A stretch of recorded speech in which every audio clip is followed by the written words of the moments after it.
ॐ भद्रं कर्णेभिः शृणुयाम देवाः भद्रं पश्येमाक्षभिर्यजत्राः स्थिरैरङ्गैस्तुष्टुवागुंसस्तनूभिः व्यशेम देवहितं यदायुः स्वस्ति न इन्द्रो वृद्धश्रवाः स्वस्ति न पूषा विश्ववेदाः स्वस्ति नस्तार्क्ष्यो वरिष्ठनेमिः स्वस्ति नो बृहस्पतिर्दधातु।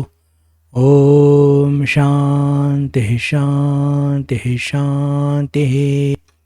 ॐ आप्यायन्तु ममाङ्गानि वाक्प्राणः चक्षुश्रोत्रमथो बलमिन्द्रियाणि च सर्वाणि सर्वं ब्रह्मोपनिषदं माहं ब्रह्म निराकुर्यां मा ब्रह्म निराकरोद निराकरणमस्तु निराकरणं मेस्तु तदात्मनियनिरते उपनिषत्सु धर्मास्ते मयि सन्तु ते मयि सन्तु।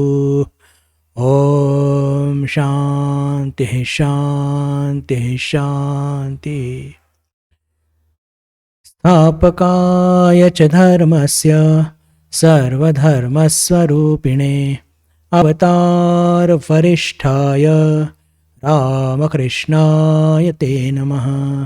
जननीं शारदां देवीं रामकृष्णं जगद्गुरुं पादपद्मे तयो श्रित्वा प्रणमामि मुहुर्मुहुः। नमः श्रेयतिराजाय विवेकानन्दसूरये सच्चित्सुखस्वरूपाय स्वामिने तापहारिणे स्वामिने तापहारिणे। नमस्कार बंधू भगिनींनो, श्रीरामकृष्ण लीला प्रसंग या व्याख्यान मालिकेच्या 76व्या वर्गामध्ये आपल्या सर्वांचं मनपूर्वक स्वागत। मागच्या वर्गात आपण काय चर्चा केली त्याची थोडीशी उजळणी करून घेऊ। भगवान श्रीरामकृष्णांचा साधक भावमधला जो एक फार कठीण एक असा तो अध्याय होता, मधुर भावाची साधना, क्षमा करा, मधुर भावाचा सार, तो आपण तिथे पूर्ण केला। आणि मागच्या वर्गात जे महत्त्वपूर्ण मुद्दे आपण घेतले होते, म्हणजे मधुर भावाची स्थूल रूपरेषा काय आहे, तर त्याच्या संदर्भात ऋषीप्रवर शारदानंदजी महाराज सांगतात की पूर्णत्वात पुरुषः, भगवान श्रीकृष्ण म्हणजे मधुर भावाचा स्थूल भाव काय आहे की भगवान श्रीकृष्ण हे पूर्ण पुरुष आहे आणि त्यांच्या माये शक्तीतून हे सगळं काही निर्माण झालेलं आहे। सर्व काही म्हणजे आपण सर्व काही, आणि आपण सर्व काही जे निर्माण झालेलो आहोत म्हणजेच आपण त्यांचे अधीन आहोत, त्यांची पत्नी आहोत। तर शुद्ध मनाने त्यांना प्रेम करणं, भक्ती करणं हे आपलं कर्तव्य आहे। आणि भगवद्गीतेमध्ये सुद्धा मया अध्यक्षेण प्रकृती सूयते स चराचरम हेतुनानेन कौन्तेय जगद्वी परिवर्तते, हा संदर्भ सुद्धा आपण घेतला होता। त्याच्यानंतर दुसरा मुद्दा आपण घेतला होता की मधुर भावामध्ये उत्कटता का असते। तर मधुर भावामध्ये उत्कटता असण्याचं कारण काही, इतर सर्व प्रेमामध्ये जी भक्ती असते किंवा प्रेम एकच गोष्ट की कुठेतरी ज्याला म्हणतो की आपण एक सामाजिक बंधनांमध्ये, पारिवारिक बंधनामध्ये किंवा इतर अनेक प्रकारच्या बंधनांमधून ती भक्ती जात असते। पण ही जी ज्याला म्हणतो की मधुर भाव असतो, ही सगळ्या प्रकारच्या बंधनांना ओलांडून पुढे जात असते, म्हणून त्यात ती उत्कटता असते। याचं पण आपण खूप खोलवर त्याची चर्चा केली होती। त्याच्यानंतर मधुर भाव या भावामध्ये जे उर्वरित 4 भाव त्याच्यामध्ये समाविष्ट आहेत, म्हणजेच दास्य, सख्य, वात्सल्य आणि शांत, हे 4 भाव कसे मधुर भावामध्ये अंतर्निहित आहे। म्हणजे एखाद्याने समजा सरळ मधुर भावाची साधना केली तर हे 4 भाव त्याच्यामध्ये आधीपासूनच समाविष्ट असतात, याची सुद्धा आपण चर्चा मागच्या वेळेस केली होती। अर्थातच मधुर भावाची साधना सुरू करण्याच्या आधी जी आपल्याला 2 अटी आणि शर्ती लक्षात ठेवली पाहिजे, की एक शरीरबोध पूर्णपणे गेला पाहिजे, आणि शरीरबोध गेला म्हणजेच मनातून संपूर्णपणे गंधहीन झाल्यानंतरच ही साधना पण करू शकतो. हे वारंवार याचा उल्लेख भक्तिशास्त्र आणि लीला प्रसंगकार हे आपल्या पुढे मांडत असतात.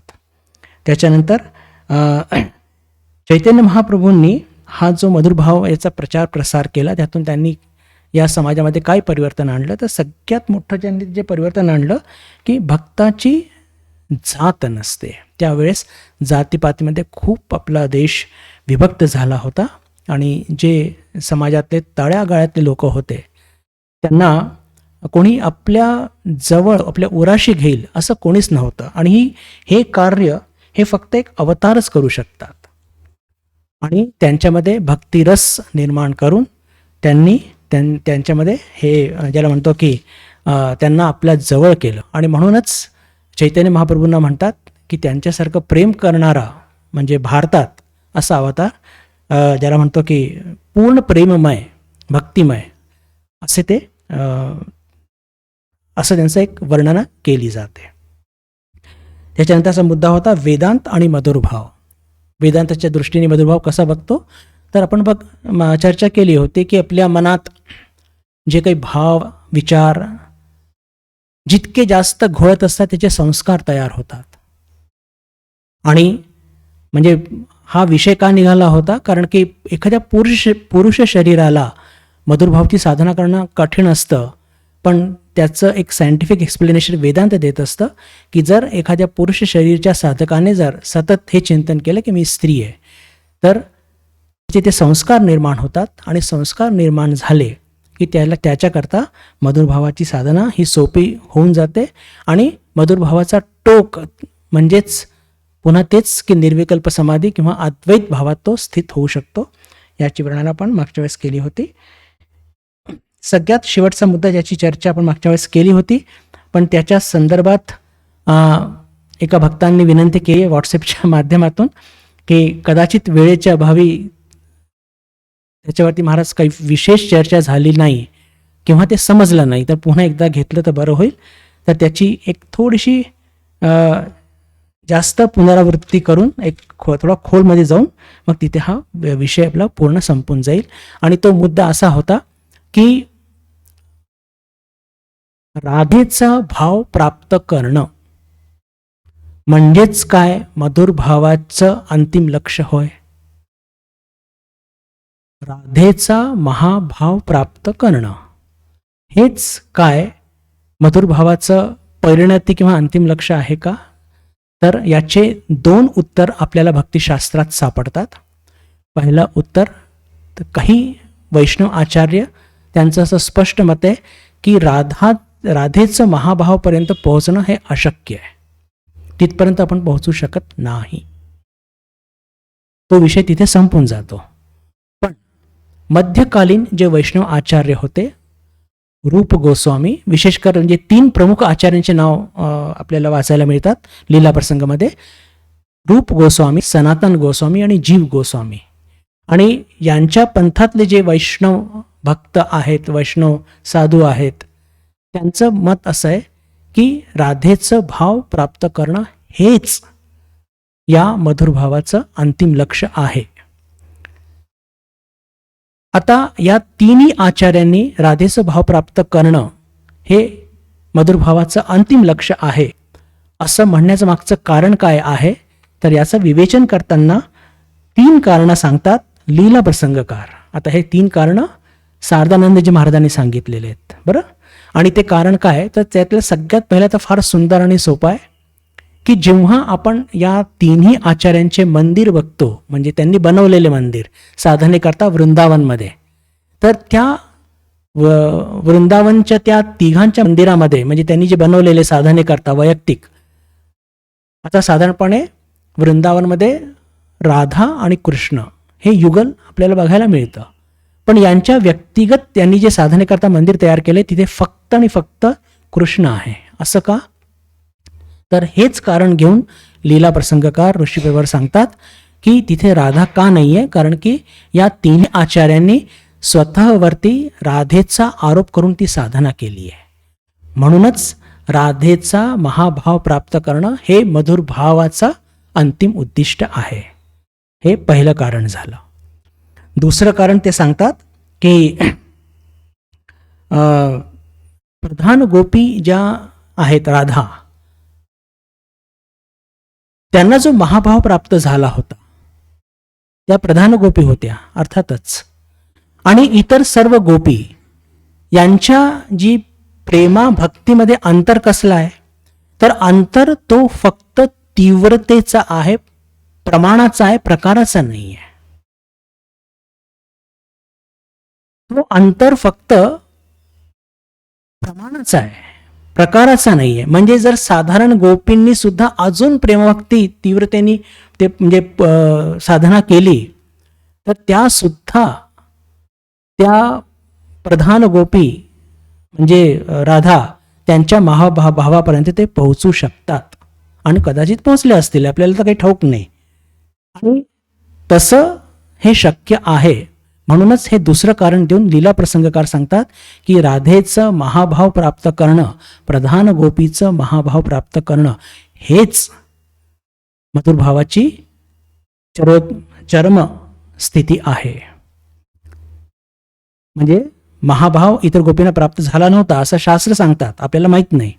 पण हे कारण घेऊन आपण हे सांगू शकतो की नाही, की गोपी राधेच महाभाव प्राप्त करणं हेच मधुर भावाची परिणती किंवा शेष किंवा एक त्याचा टोक आहे.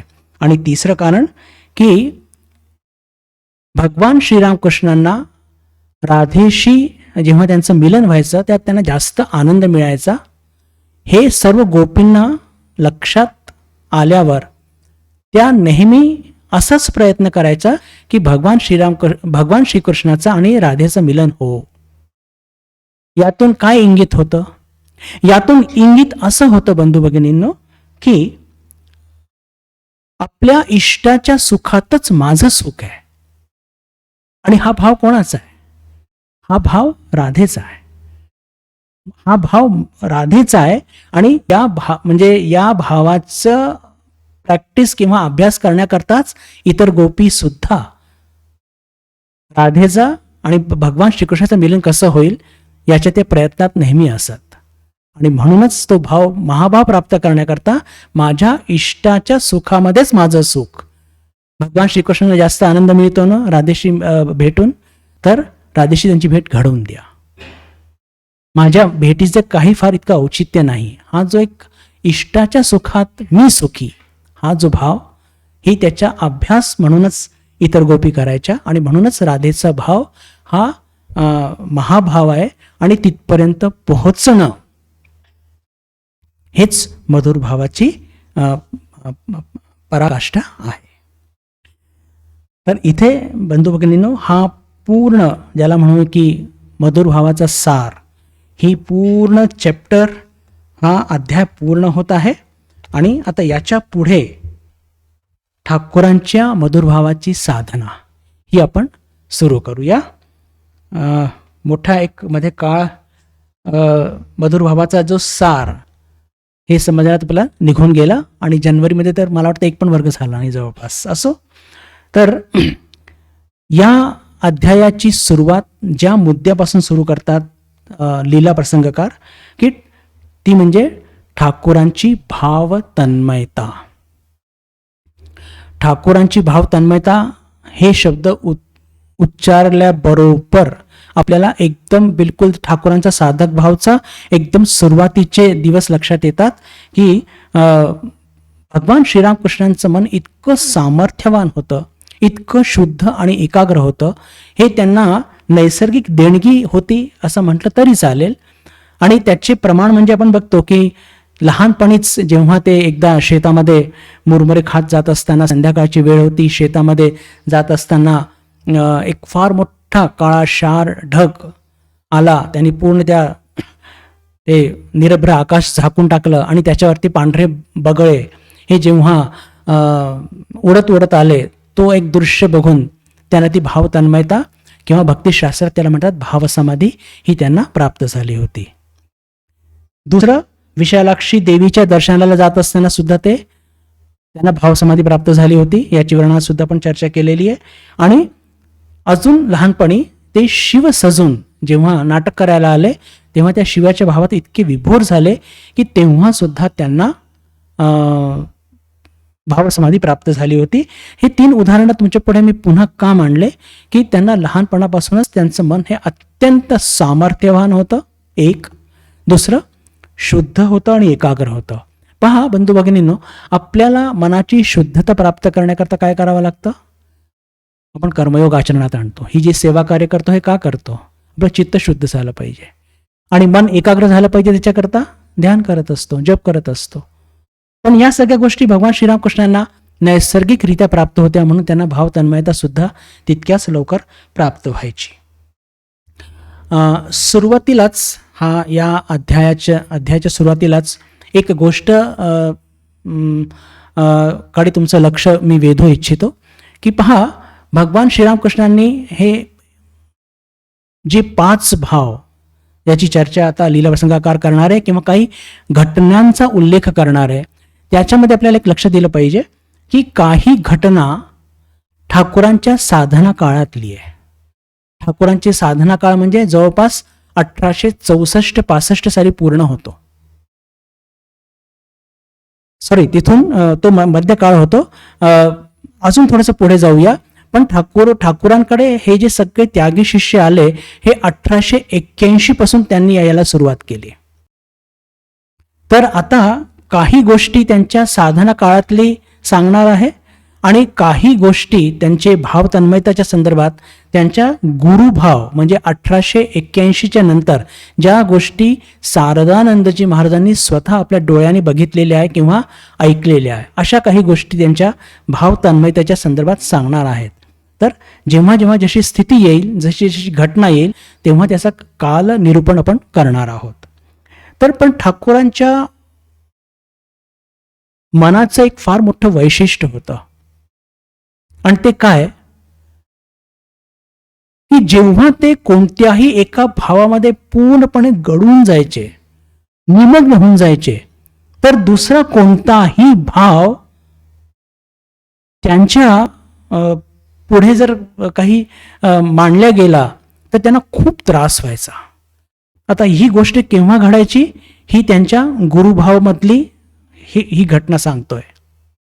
ही सगळ्या गोष्टी हृदयनी पण बघितलेल्या आहे, क्षमा करा, लीलाप्रसंगकारांनी बघितल्या आहे किंवा इतर भक्तांनी सुद्धा बघितल्या आहे की कधी कधी भगवान श्रीरामकृष्ण समजा सकाळपासून कोणी भक्त म्हणजे शिवभक्त आलेत आणि शिवभक्ताच्या चर्चेमध्ये निमग्न आहेत, त्यात शिवाचेच भजनं चालू आहेत, तर त्या पूर्ण भावामध्ये ठाकूर इतके घडून जायचे की मग त्यांना ते जगन्माता किंवा श्रीकृष्ण किंवा प्रभू रामचंद्र किंवा वेदांत हे काहीच त्यांच्या ध्यानात यायचं नाही. निर्विकल्प समाधी त्यांना लागायची, पण ती कशा करता की त्या एका विशिष्ट भावामध्ये इतके गढून जायचे आणि त्या भावाचा टोक म्हणजे काय, तर प्रत्येक भावाचा टोक म्हणजे निर्विकल्प समाधीच. पण समजा ते शिवाच्या भावामध्ये फार निमग्न झालेले आहेत, काहीतरी शिवाचं भजन ऐकत आहेत आणि इतक्यात जर कोणी श्रीकृष्णाची काही गोष्ट काढली तर त्यांना खूप त्रास व्हायचा. म्हणजेच काय की भाव थोडाही बदलला की ते त्यांना सहन व्हायचं नाही. आणि पातंजली मुनींनी राजयोगामध्ये सुद्धा हीच गोष्ट सांगितलेली आहे की कसं असतं की आपल्या मनाची जी चित्तवृत्ती असते त्याचा प्रवाह एका दिशेला असतो. आता हे सगळे अनुभव आपल्याला येणं शक्य नाहीये, कारण की भाव निमग्नता कशाला म्हणतात, कशाशी खातात, ह्याचा आपला काही संबंध नाही. आपण फक्त हे बौद्धिक स्तरावरती वाचत आहोत. पण या गोष्टी घडत असतात आणि भगवान श्रीरामकृष्णांना त्याचा खूप त्रास व्हायचा. पण समजा काही काळ मध्ये लोटून गेला, कल्पना करा की सकाळी ते काहीतरी जगन्मातेच्या भावात आहेत आणि संध्याकाळी कदाचित कोणी एखादा वैष्णव भक्त येऊन भगवान श्रीकृष्णाची चर्चा करत आहेत, तर मध्ये काळ लोटून गेलेला आहे, तर या गोष्टींना त्यांना सहन करणं सोपं असायचं. पण जर एखाद्या म्हणजे घटना किंवा भागवत सुरू आहे, कृष्णाचे भजन सुरू आहे, तितक्यात जर कोणी जगन्माता आणली मध्ये तर त्यांना तो खूप त्रास व्हायचा. ही गोष्ट मी तुम्हाला पुन्हा सांगू इच्छितो. या सगळ्या गोष्टी घडायच्या केव्हा, जेव्हा ते गुरुभावात होते, त्यांच्याकडे भक्त लोक मार्गदर्शनाकरता येत आहेत, त्यागी शिष्य त्यांच्याकडे येत आहेत. तसंच पण साधना काळमध्ये त्यांचं काय व्हायचं हे फार महत्वाचं आहे. आता इथे एक थोडासा एक टेक्निकल पॉईंट मी जर सांगू इच्छितो, आणि तो असा की पातंजलीच्या राजयोगामध्ये ही जी एकाग्र मनाची ही जी चित्तवृत्ती एकाच दिशेला प्रवाहित होत असते, याला सविकल्प समाधी म्हणतात, किंवा भक्तिशास्त्रामध्ये त्याला भाव समाधी म्हणतात. आपण आत्ताच चर्चा केली, भगवान श्रीरामकृष्णांना लहानपणापासूनच ती भाव समाधी प्राप्त व्हायची. का? त्यांचं मन तितकं सामर्थ्यवान होतं, पवित्र होतं, एकाग्र होतं आणि शुद्ध होतं. फक्त वेगळ्या वेगळ्या पद्धतीने त्याला त्यांचे नाव घेतले जातात. कुठे भाव समाधी म्हणतात, तर कुठे सविकल्प समाधी म्हणतात. सविकल्प का म्हणतात? कारण की तिथे मी आणि ईश्वर हे दोन गोष्टी उपलब्ध आहे मनामध्ये, म्हणून सविकल्प. आणि निर्विकल्प म्हणजे तिथे मी आणि ईश्वर एक, अशी स्थिती जेव्हा येते. आणि ठाकूरांना या सगळ्या गोष्टी सहज प्राप्त होत्या, फार सहज प्राप्त होत्या. असो, तर हे जे आपण आता बघितलं की ते भाव बदलला की त्यांना खूप त्रास व्हायचा, ही गोष्ट त्यांच्या साधना, क्षमा करा, गुरुभावच्या वेळेसच्या गोष्टी आहे. पण जेव्हा त्यांनी आपली साधना सुरू केली तेव्हा त्यांची मनाची स्थिती काय असायची, तर इथे लीला प्रसंगकार सांगतात बंधू भगिनींनो, की जेव्हा भगवान श्रीरामकृष्णांनी आपली साधना सुरू केली, आपल्या सर्वांना लक्षातच आहे की त्यांना सगळ्यात पहिलं दर्शन घडलं होतं ते जगन्मातेचं, काली मातेचं. आणि ते कसं घडलं होतं की ते बेशुद्ध झाले होते आणि चारी बाजूला ज्याला म्हणतो की चैतन्याचं समुद्र, त्याच्या लाटा, उद्दाम लाटा त्यांच्या अंगावरती येत आहे. आणि त्या एक्सपिरियन्समध्ये ते इतके गढून गेले किंवा त्यांना इतके घाबरल्यासारखे झाले की ते पूर्ण बेशुद्धसारखं झाले. आणि फक्त बेशुद्ध व्हायच्या आधी त्यांनी मा असे शब्द उद्गारले होते. आणि नंतर त्यांनी सांगितलं की त्या ज्याला म्हणतो की निर्विकल्प समाधीच्या दर्शन, म्हणजे समाधीच्या आधी त्यांना आईचं दर्शन सुद्धा लाभलेलं होतं. पण इथे कोणताही भाव घेऊन त्यांना साधना केली होती का? नव्हे. मग त्यांनी त्यावेळेस काय केलं होतं? फक्त आणि फक्त व्याकुळतेच्या बळावर त्यांना ते पहिलं दर्शन प्राप्त झालं होतं. पण याच्यानंतर त्यांनी जो पहिला भाव घेतला होता तो कोणता, याची चर्चा पण केलेली आहे, दास्य भाव. आणि त्या दास्य भावाची परिणिती म्हणजे त्यांना सीते मातेचं दर्शन प्राप्त झालं होतं आणि अद्वैत भूमीपर्यंत ते गेले होते. पण इथे जे तुमच्या पुढे लीला प्रसंगकार मांडू इच्छित आहे आपल्या सर्वांसमोर, ते हे की साधना काळामध्ये जेव्हा ते एखाद्या भावाला घेऊन त्यांचं मन एकाग्र व्हायचं, तर त्यांच्या मनातून इतर सगळे भाव नाहीसे व्हायचे. आणि एवढंच नव्हे तर त्या एक विशिष्ट भावामध्ये ते जवळपास 4 ते 6 महिने राहायचे. आणि आपण जी चर्चा केलेली आहे की दास्य भाव म्हणजे हनुमंताच्या भावामध्ये ते त्यांनी बराच, म्हणजे जवळपास 4 ते 6 महिने होते. आणि त्यावेळेस त्यांचं चालणं कसं होतं, तर एखाद्या मोठ्या वानराप्रमाणे असं उड्या मारत मारत चालायचे. कधी कधी अंगावरती कपडे असायचे किंवा कधी नसायचे सुद्धा. एवढंच नव्हे तर फळ जे खायचे, वानर लोक फळ कसे खातात, ते काही धुवून किंवा सालं काढून वगैरे असा काही प्रकारच नव्हता. जसे एक्झॅक्टली वानर फळ खातात सगळ्या, आणि टोकाची गोष्ट म्हणजे 4-4, 5-5 तास नुसते झाडावर जाऊन बसायचे. आता या सगळ्या गोष्टी चर्चा केलेली आहे. म्हणण्याचा अर्थ काय की हे जे आपल्याला म्हणजे हा जो मुद्दा आपल्या पुढे मांडत आहेत लीला प्रसंगकार, की साधनाकालीन अवस्थेमध्ये त्यांची मनाची स्थिती काय असायची आणि कोणत्या भावात ते असायचे. तर आता पहा, तो भाव इतका म्हणजे प्रगाढ व्हायचा, इतका उत्कट स्थितीला जायचा की इतर कोणत्या भावाला तिथे जागाच मिळायची नाही. आणि आपण एक सिद्धांत नेहमी चर्चा करत असतो की साधकाचं मन आणि मुख एक पाहिजे. आतमध्ये एक भाव आणि बाहेर एक भाव असं मुळीच चालणार नाही. आणि म्हणून भगवान श्रीरामकृष्णांचं मनच तसं तयार झालं होतं की एकदा एक भाव त्यांनी पकडला तर त्यांचं शरीर आणि मन त्या भावाची संपूर्ण अभिव्यक्ती बनून जायचं. इतकं नैसर्गिक त्यांच्याकरता ते सगळं होतं. आणि म्हणून ते जवळपास 4 ते 6 महिने सातत्याने त्या एकाच भावामध्ये राहू शकत होते. त्यांच्या जीवनात आपल्याला कधी असं बघायला मिळणार नाही, म्हणजे समजा त्यांनी दास्य भावाची साधना सुरू केली तर त्या दास्य भावाच्या साधनाच्या बिलकुल टोकापर्यंत, शिगेपर्यंत ते पोहोचतील आणि शिगेपर्यंत पोहोचल्यानंतर मग दुसऱ्या भावाची त्यांची साधना सुरू व्हायची. असं कधी व्हायचं नाही की दास्य भाव अर्धवटच झालाय आणि त्यात मातृभावाची साधना सुरू झालेली आहे. आणि हा पण एक दैवी योग की जेव्हा त्यांची दास्य भावाची साधना पूर्ण झाली त्याच्यानंतरच तिथे भैरवी ब्राह्मणी आली आणि त्यांच्या माध्यमातून त्यांनी तंत्र साधना केली आणि मातृभावाची साधना सुरू केली. हे जसं काही as if it is a divine providence, हा पूर्ण एक ठरवलेलं पूर्ण जसं काही नाटक आहे. आणि त्यांच्या मनाची तशी जडणघडण पण होती. जेव्हा ते दास्य भावामध्ये इतके गढून गेले होते तर त्यांच्याकडून कधी पण असं झालं नाही भगवान श्रीरामकृष्णांकडून की आता जसं आपण करतो ना की आता 2 तास मी फिजिक्स वाचतो, आता कंटाळा आला, आता मी थोडंसं केमिस्ट्री घेतो, असला काही प्रकारच नव्हता. जवळ 4 ते 6 महिने सातत्याने त्यांनी ते दास्य भावाची साधना करून त्याच्यात त्यांना सीतेमातेचं दर्शन घडलं आणि सगळ्यात शेवटी त्यातून त्यांनी निर्विकल्प समाधी प्राप्त केली आणि तेव्हा त्यांचा तो भाव शमला. आणि त्याचबरोबर तिथे भैरवी ब्राह्मणी येतात आणि त्यांच्याकडनं तंत्र साधना करता ते प्रस्तुत होतात. आणि त्यांची ती पहिली घटना लक्षात घ्या. याची चर्चा झालेली आहे, फक्त मी पुनरावृत्ती करतोय, उजळणी करतोय की जेव्हा त्या चांदणी घाटावरती ठाकूरांनी बघितलं की भैरवी आलेली आहेत, आधी काही परिचय नाही, ते लगबगीने जातात आणि आपल्या खोलीत जाऊन बसतात आणि हृदयाला म्हणतात की जा त्या चांदणी घाटवरती अशी एक बाई आलेली आहे आणि तिला बोलवून घेऊन ये. आता अशा प्रकारची वागणूक ठाकूरांकडनं कधीच ऐकायला बघायला मिळाली नाही. आणि बाई, एक अनोखी बाई कशाला येईल तुम्हाला भेटायला? तर ठाकूर म्हणतात की तिला सांग की माझे मामा हे ईश्वर भक्त आहेत आणि तुम्हाला बोलवत आहेत असं म्हण, फक्त तू त्या येतील. आणि खरंच तसं घडतं.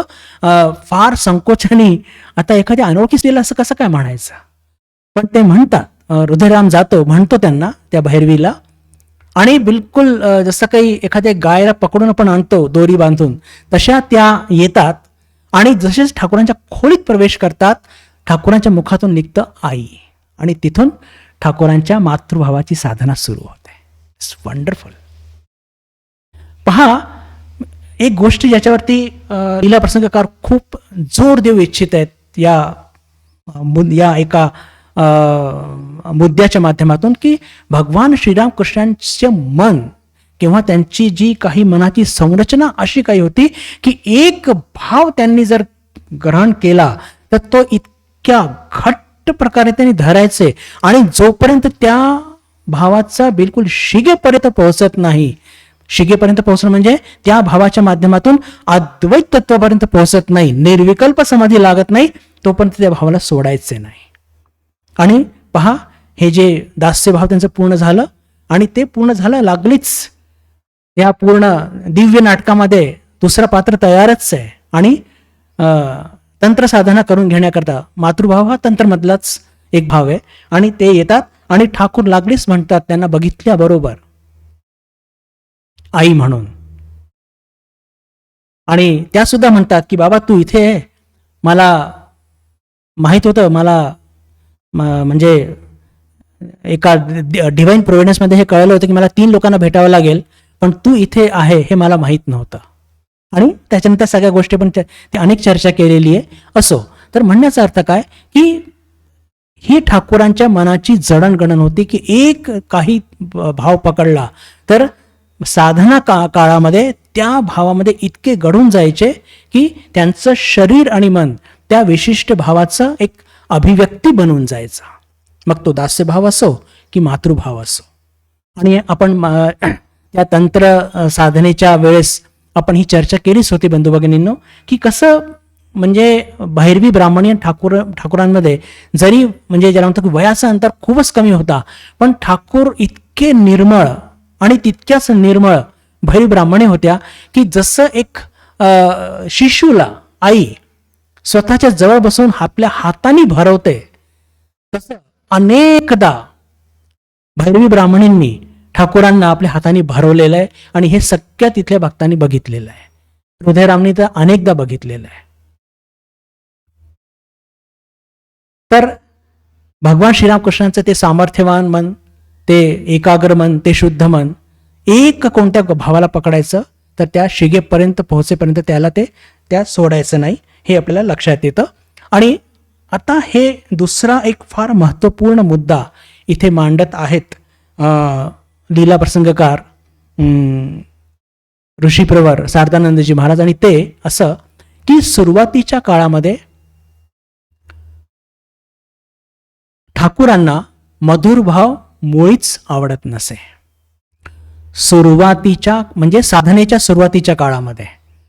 आता याची पावती काय तर पहा की जेव्हा भैरवी ब्राह्मणी आल्या आहेत, जेव्हा भैरवी ब्राह्मणी इथे आलेल्या आहेत दक्षिणेश्वरी, आणि भगवान श्रीरामकृष्णांनी त्यांना आई म्हणून संबोधित केलेलं आहे आणि त्यांची ती तंत्र साधना सुरू आहे, आणि भैरवी ब्राह्मणी या वैष्णव तंत्रात सुद्धा फार पारंगत होत्या.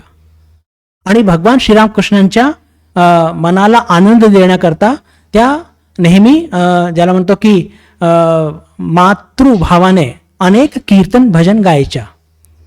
पण मधून मधून त्या वैष्णव तंत्रामध्ये पारंगत असल्यामुळे कधी कधी त्या मधुर भावानी ज्याला म्हणतो की मधुर भावानी प्रेरित होऊन काही असे सुद्धा त्या भजन म्हणायच्या की ज्यातून तो मधुर भाव प्रकट व्हायचा. आणि ते मधुर भाव ऐकल्यावर पहा, आपण आता चर्चा केली होती की एक भाव जर कोणी ठाकूरांनी हस्तगत केला तर दुसरा भाव, तो पहिला भाव पूर्णपणे क्षमेपर्यंत दुसरा भाव त्यांच्या मनात शिरूच शकत नव्हता. आणि जर ते मातृभावाची साधना करत होते तर त्या मातृभावाच्या साधनेमध्ये हा मधुर भाव कोठून आला, आणि त्या लागलीच म्हणायचे भैरवी ब्राह्मणीला की हा भाव मला बिलकुल आवडत नाही. हे काय सिद्ध करतं? ही दोन गोष्टी सिद्ध करतं बंधू भगिनींनो. एक तर भगवान श्रीरामकृष्णांचं मन मुख एक होतं, त्यांचं मन पूर्णपणे तयार होतं पूर्णपणे की मातृभावाच्या साधने करता.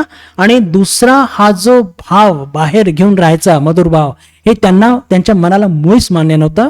का? कारण त्यांचं मनमुख एक होतं.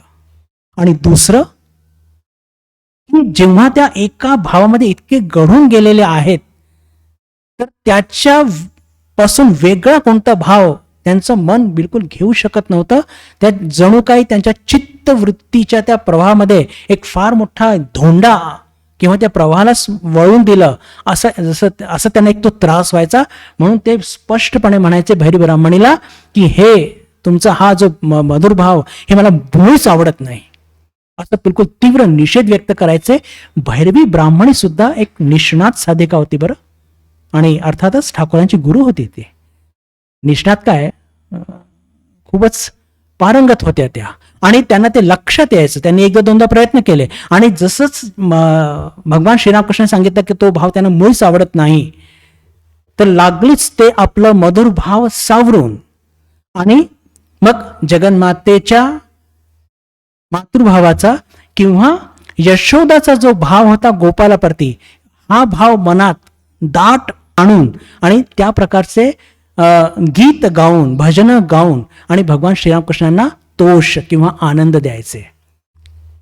किती किती मायन्यूट डिटेल्स ऋषी प्रवरांनी या सगळ्या गोष्टी सगळं सांगितल्या. पहा,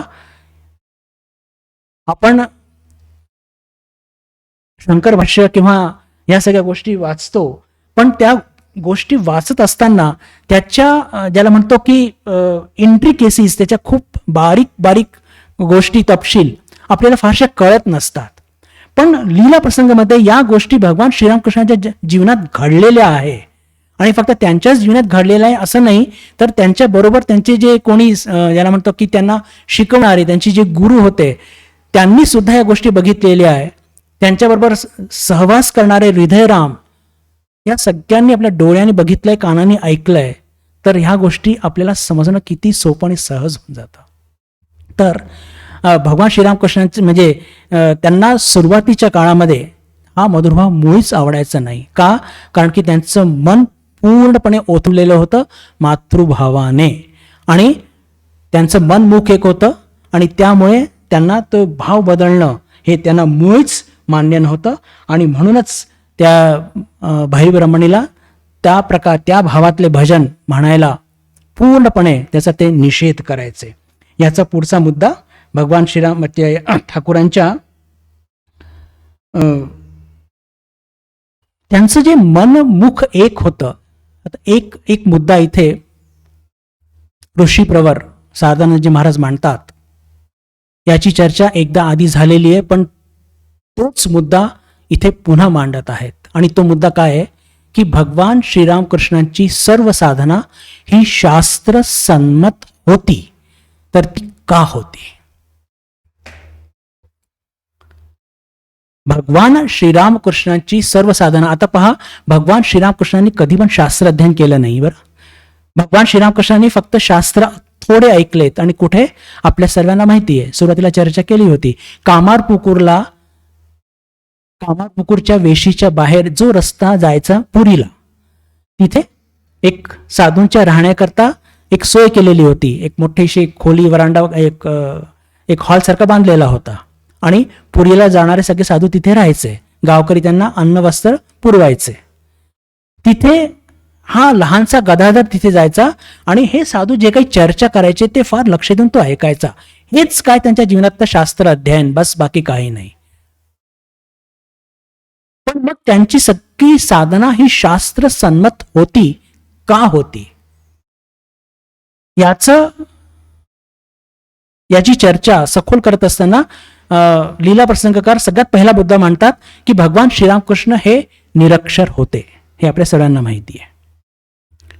त्यांनी शास्त्र वाचून काही साधना केली नाही, ज्या आपण करत असतो. ते संपूर्णपणे निरक्षर होते, आणि पण त्यांनी सगळ्या शास्त्र मर्यादा पाळल्या, आणि त्यांची सगळी जी साधना ही शास्त्र संमत होती का? तर त्याचं एक महत्वपूर्ण कारण जे सांगतात लीला प्रसंगकार, की भगवान श्रीरामकृष्णांचं मन आणि मुख एक होतं. पहा, या गोष्टीवरती किती भर भगवान श्रीरामकृष्ण स्वतः वचनामृतमध्ये सुद्धा देतात. आणि आता जेव्हा लीला प्रसंगकारांना हे सिद्ध करायचं आहे की भगवान श्रीरामकृष्णांच्या प्रत्येक साधना ह्या शास्त्र, त्याने जर बाहेर नेलं का बाळाला, भगवान श्रीरामकृष्णांच्या सगळ्या शास्त्र ज्या साधना हे शास्त्र संमत का होत्या? तर जेव्हा एखादा साधक ज्याचं मन मुख एक असतं, ज्याच्या जीवनात त्याग आहे, ज्याच्या जीवनात वैराग्य आहे, ज्याच्या जीवनात पावित्र्य आहेत, पहा काय काय किती किती गोष्टी आहे, ज्याचं मन मुख एक आहे, ज्याच्या जीवनात त्याग आहे, वैराग्य आहे, पावित्र्य आहे, आणि जेव्हा असा प्रामाणिक दर्जेचा साधक जेव्हा साधनेकरता प्रवृत्त होतो, तर त्या प्रवासामध्ये त्याचे जे प्रयत्न असतात, त्याचे जे अनुभव असतात, तेच तर शास्त्र आहे. शास्त्रातून दुसरं काय असतं? शास्त्र कधी पण ईश्वराने लिहिले नाही. बरं, एक लक्षात घ्या, फार महत्वाचे मुद्दे सांगतोय, म्हणजे लीला प्रसंगाने मांडलेत म्हणून. शास्त्र कधी पण ईश्वराने लिहिलेलं नाहीये. शास्त्र कोणी लिहिलेत? की जे उच्च कोटीचे साधक होते, शंकराचार्य, बुद्ध, स्वामी विवेकानंद, भगवान श्रीरामकृष्ण. का? कारण की यांच्या जीवनामध्ये बघतो की या सगळ्या गोष्टी आपल्याला स्पष्टपणे बघायला मिळतात. का बघायला मिळतात? की यांचं मनमुख एक होतं, यांचं त्याग पराकोटीचं होतं, वैराग्य पराकोटीचं होतं, शुद्धता पराकोटीची होती, आणि सगळ्यात मोठी गोष्ट यांचे प्रयत्न अत्यंत प्रामाणिक दर्जाचे होते. तर त्या प्रवासामध्ये त्यांनी जे प्रयत्न केले, आणि जे प्रयत्न त्यांनी केले, जे अनुभव त्यांना आले, ते सगळे शास्त्राशी ते मिलित झाले. जे काही शास्त्रात दिलं ते सगळं मिळून घेत होतं. म्हणून यांची जी भगवान श्रीरामकृष्णांची जी साधना होती ती शास्त्राशी मिलित होती, म्हणून शास्त्र स्थापित झाले. म्हणजे वर्तमान काळामध्ये भगवान श्रीरामकृष्ण हे शास्त्राचा खरेपणा सिद्ध करण्याकरता आले होते, हे स्वामी विवेकानंद वारंवार सांगतात. आणि ते त्यांच्या साधनेने शास्त्र सिद्ध का झाले? कारण की त्यांच्या जीवनामध्ये त्यांचं मन मुख एक होतं. एका भावाची साधना करत असताना दुसरा भाव त्यांच्या मनामध्ये शिरू शकत नव्हता. ही त्यांच्या मनाची जबरदस्त एक जडणघडण होती, म्हणून ते शास्त्र सिद्ध झाले. स्वामी विवेकानंद कम्प्लीट वर्क्समध्ये एक फार सुंदर वाक्य म्हणतात की man is validity for the scriptures, scriptures can not validate man. मनुष्य हे शास्त्राला व्हॅलिडेट करतो. अरे शास्त्र लिहिले कोणी? आपणच लिहिलेत. Man can validate the scriptures, no scripture in the world can validate the man. माणसामध्ये ती ताकद आहे की तो हे सगळे आवश्यकता काय की ठाकूरांसारखं मनमुख एक पाहिजे, ठाकूरांसारखं त्याग पाहिजे, ठाकूरांसारखं वैराग्य पाहिजे, ठाकूरांसारखे प्रामाणिक प्रयत्न पाहिजे, ठाकूरांसारखं शुद्ध मन पाहिजे. जसे ठाकूरांनी शास्त्रांची व्हॅलिडिटी सत्यता प्रमाणित केली, तसं आपण सुद्धा त्या शास्त्रांची सत्यता प्रमाणित करू शकतो. जगामधलं कोणतंही शास्त्र मनुष्याला प्रमाणित नाही करू शकत. पहा, मनुष्यत्वाचं हे सगळ्यात मोठं वाक्य स्वामीजींनी सांगितलंय. मला असं वाटतं की जगातलं कोणतंही शास्त्र मनुष्याच्या सत्यतेला प्रमाणित नाही करू शकत. अरे मनुष्य म्हणजे ती ताकद आहे की तो शास्त्राची सत्यता प्रमाणित करतो, आणि ठाकूरांच्या जीवनातून हे लक्षात येतं. आणि म्हणूनच हा जो मुद्दा जो अतिशय महत्वाचा भगवान श्रीरामकृष्णांच्या संदर्भात स्वामीजी सांगतात की ठाकूरांच्या साधनेने शास्त्र प्रमाणित का झाले? कारण की ठाकूरांचं मनमुख एक होतं, आणि त्यांनी शास्त्र न वाचता जी साधना केली त्यांचे सगळे अनुभव शास्त्रांशी मिलित झाले, म्हणून शास्त्र खरे ठरले. आणि आपल्यासारख्या कलियुगी भक्तांना आपल्याला पुस्तकांवरती जास्त विश्वास आहे अनफॉर्च्युनेटली. तर पहा बाबा, हे शास्त्र खरे आहेत, मी न वाचता साधना केली आहे आणि मला हेच अनुभव आलेले आहेत, तर तुम्ही असं करा, तर तुम्हाला सुद्धा मोक्ष प्राप्त होईल. हे सांगण्याकरता भगवान श्रीरामकृष्ण आले, आणि हेच भगवान श्रीरामकृष्णांच्या साधनेचं प्रयोजन होतं. आणि म्हणूनच सांगतात स्वामीजी की शास्त्र तयार कशी झालीत. शास्त्र काही आकाशातून टपकली नाही. शास्त्र काही कोणत्या ईश्वराने नाही लिहिलेत. शास्त्र कोणी लिहिलेत? तर हे साधकाने. पण त्या साधकाचा दर्जा कसा असला पाहिजे? मन मुख एक, त्याग पराकोटीचा, वैराग्य पराकोटीचा, शुद्धता पराकोटीची. आणि या सगळ्या गुणांनी युक्त असलेला साधक जेव्हा प्रामाणिकपणे साधना करतो, त्याला जे काही अनुभव येतात त्यातूनच ते शास्त्र तयार झालेत. त्यालाच शास्त्र म्हणतात. ते अनुभव आपण वाचतो आणि आपण प्रयत्न करतो की मनमुख एक झालं पाहिजे, त्याग आला पाहिजे, वैराग्य आलं पाहिजे, शुद्धता आली पाहिजे. आणि मग जसं जसं पुढे जातो आपले अनुभव आणि शास्त्राचे अनुभव मिळत आहेत की नाही आपण ते बघण्याचा प्रयत्न करत असतो. पण ठाकूरांचा प्रवास पूर्ण उलटा होता, आपला प्रवास पूर्ण उलटा आहे. का? कारण की आपण साधारण जीव आहोत. असो तर स्वामीजींचं हे वाक्य जे हे अतिशय बोलकं आहे ते काय की मनुष्य ही शास्त्राची सत्यता प्रमाणित करू शकतो. कोणताही शास्त्र मनुष्याची सत्यता कधी प्रमाणित करू शकत नाही. पुढचा मुद्दा आपण घेऊया. लीला प्रसंग मांडतात की नैसर्गिकरित्या भगवान श्रीरामकृष्णांनी कशा शास्त्रांच्या मर्यादांचं पालन केलं. नैसर्गिकरित्या भगवान श्रीरामकृष्ण हे साधना करायला जेव्हा उद्युक्त म्हणजे प्रस्तुत व्हायचे तर ते आपल्या हृदयाच्या प्रेरणेने प्रस्तुत व्हायचे. बरं, एक नैसर्गिक प्रेरणा त्यांना प्राप्त व्हायची. म्हणजे जसं त्यांचं पहिलं दर्शन घडलं व्याकुळतेच्या नंतर, तर ते दास्य भावामध्ये जेव्हा ची साधना करायला प्रस्तुत झाले तेव्हा तर कोणी गुरु पण नव्हता. फक्त ते स्वतःच्या मनाच्या प्रेरणेने ते तसे प्रस्तुत झाले. त्याच्यानंतर पहिल्यांदा आली तंत्र साधने करता, मातृभावाची साधना करून घेण्याकरता भैरवी ब्राह्मणी. ह्या सगळ्या गोष्टी कशा घडल्या? ह्या सगळ्या गोष्टी त्यांच्या ज्याला म्हणतो की हृदयाच्या प्रेरणेने घडल्या, हे पण लक्षात घेतलं पाहिजे. आणि भगवान श्रीरामकृष्णांचं एक होतं की ते कोणत्याही भावामध्ये घडून जाण्याकरता अजून जे काहीही ज्याला म्हणतो की बाह्य सोपस्कार लागतील ते पूर्णपणे त्याचं पालन करायचंय. जितके पण बाह्य सोपस्कार लागतील आणि ज्याला म्हणतो ना की सगळ्या प्रकारचे, आता उदाहरण जर घेतलं तर जेव्हा त्यांनी तंत्र साधना सुरू केली, एक छोटंसं आपण लौकिक उदाहरण आधी घेऊया आणि त्या लौकिक उदाहरणातून आपल्याला लक्षात येईल की खरंच या गोष्टी किती महत्वाच्या आहे. शास्त्रामध्ये सांगितलेलं आहे की मुंडक उपनिषदचं ते वाक्य आहे, तपसो व्याप्य लिंगात. म्हणजे आपण हे मनस संयम करतो म्हणजे काय करतो, इंद्रिय संयम करतो म्हणजे काय करतो, मनस संयम करतो, इंद्रिय संयम करतो म्हणजे हे तप करतो.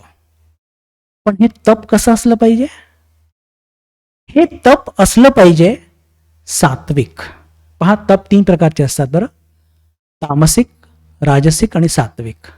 जर आपल्या तपाचा प्रकार जर राजसिक किंवा तामसिक असेल तर कितीही तप केले त्याचा काहीही फायदा मिळणार नाही.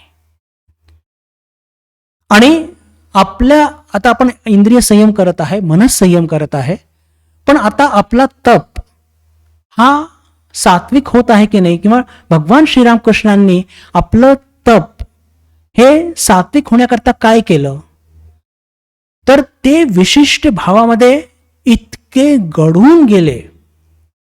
म्हणजे कोणत्या अर्थाने घडून गेले तर लीला प्रसंगकार त्याचं विवेचन करताना सांगतात की जेव्हा ते तंत्रोक्त साधनेमध्ये निमग्न झाले, मातृभावाच्या साधनेमध्ये झाले, तर ते तंत्रोक्त साधना करणारे जे लोक होते ते काय करायचे, ते लाल वस्त्र नेसायचे, भस्म, शेंदूर, रुद्राक्ष ह्या सगळ्या गोष्टी ते घालायचे. म्हणजे जे तंत्र साधना करतात, तर भगवान श्रीरामकृष्णांनी सुद्धा ते लाल वस्त्र ग्रहण केलं, रुद्राक्ष ग्रहण केलं आणि ते सगळं भस्म आणि जे जे ते करतात. म्हणण्याचा अर्थ काय की त्यांचा जो तप होता तो पूर्ण सात्विक झाला पाहिजे. तो सात्विक केव्हा होऊ शकतो, जेव्हा आत आणि बाहेर तोच भाव जर रुजेल. पहा, फार महत्वाचं आहे बरं हे. जेव्हा आत आणि बाहेर तोच भाव रुजेल. एक आता लौकिक उदाहरण घेऊन थोडं स्पष्ट होईल की पहा, आपण जेव्हा पिठलं करतो तर पिठल्याबरोबर पुरी खात नाही बरं, खातो का? पिठलं केलं तर मग त्याच्यावर भाकरी पाहिजे, बरोबर ना. म्हणजे ते सिमिलरिटी आहे. पिठलं बरोबर कधी पुरी करणार नाही, बरोबर ना, किंवा पराठाही करणार नाही. पण जर श्रीखंड केलं तर श्रीखंड बरोबर भाकरी खात नाही. श्रीखंड जर केली तर मग पुरी करू आपण. बासुंदी केली तर त्याच्याबरोबर पोळी खाऊया. म्हणजे ज्याच्या बरोबर जे बरोबर एक योग्य वाटतं त्याच गोष्टी आपण आपल्या जीवनात, लौकिक जीवनात करत असतो का, त्या गोष्टीचा संपूर्ण आनंद आपल्याला प्राप्त झाला पाहिजे, जरी तो लौकिक असला तरी. तर हे जे आपण जो चर्चा करत आहोत की भगवान श्रीरामकृष्ण आपल्या जीवनामध्ये त्यांनी हा जो ज्याला म्हणतो की आपल्या तपाची सात्विकता प्राप्त करण्याकरता किंवा त्या भावामध्ये पूर्णपणे घडून जाण्याकरता आत बाहेर, म्हणजे आतून ते साधना करत आहेत तंत्र साधनेची आणि बाहेर त्यांनी कपडे घातले दुसरेच काही, तर तो भाव घनीभूत होत नाही.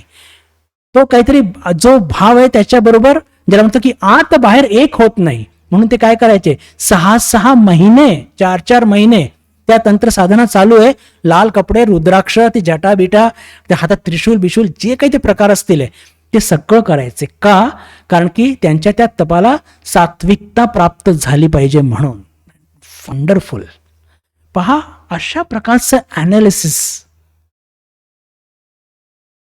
मी काही फार शास्त्र वाचले नाही, पण मला वाटत नाही कुठेतरी मिळेल की ठाकूर किती उच्च दर्जाचे प्रामाणिक साधक होते.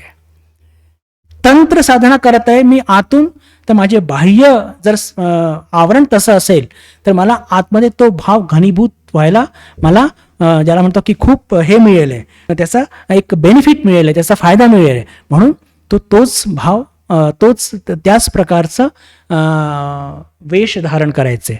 जेव्हा त्यांनी वैष्णव पद्धतीने साधना केली तर वैष्णव लोक काय करतात, ते पांढरे कपडे घालतात, तुळशीची माळ घालतात, श्वेत चंदन लावतात. तर वैष्णव तंत्राच्या साधने करत असताना त्यांनी सगळं त्याच गोष्टी आपल्या म्हणजे बाह्य आचरणात आणल्या.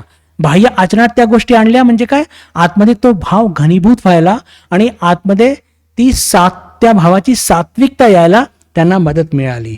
त्याच्यानंतर वेदांत साधना करत असताना शिखासूत्र हे चालत नाही. संन्याशीला कधी शेंडी नसते आणि जानवं पण घालत नाही.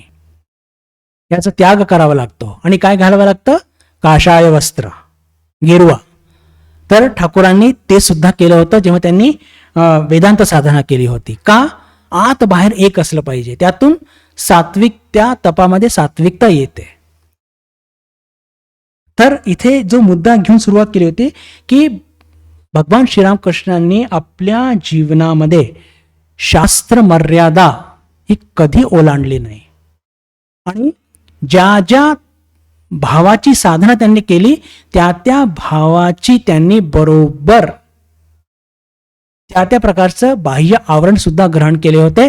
इथे एक थोडंसं आउट ऑफ कॉन्टेक्स्ट सांगतो, पण ते सांगणं फार योग्य होईल की जेव्हा भगवान श्रीरामकृष्णांनी इस्लाम धर्माची साधना केली, जेव्हा भगवान श्रीरामकृष्णांनी मुस्लिम धर्माची साधना केली, तर सतत आई आई करणारे ठाकूर ते 3 दिवस त्यांनी जगन्मातेकडे फिरून बघितलं सुद्धा नव्हतं. त्यांना एकदा सुद्धा आठवण आली नाही. एवढं आश्चर्य वाटतं. पण एकदा एक भाव पकडला तर त्या भावामध्ये पूर्णपणे ते एकदम घडून जायचे, पूर्णपणे घडून जायचे. जसं तो एक गुलाबजाम आपण बघतो, पाकात कसा बुडलेला असतो, त्याच्या आत रस, बाहेर रस, चारी बाजूला रसच रस. तसंच भगवान श्रीरामकृष्णांचं मन त्या एका विशिष्ट भावामध्ये जर ते घडले तर त्या भावाची अभिव्यक्ती त्यांचं शरीर आणि मन बनून जायचं. आणि महत्वाचं म्हणजे दुसरा भाव यायचा नाही.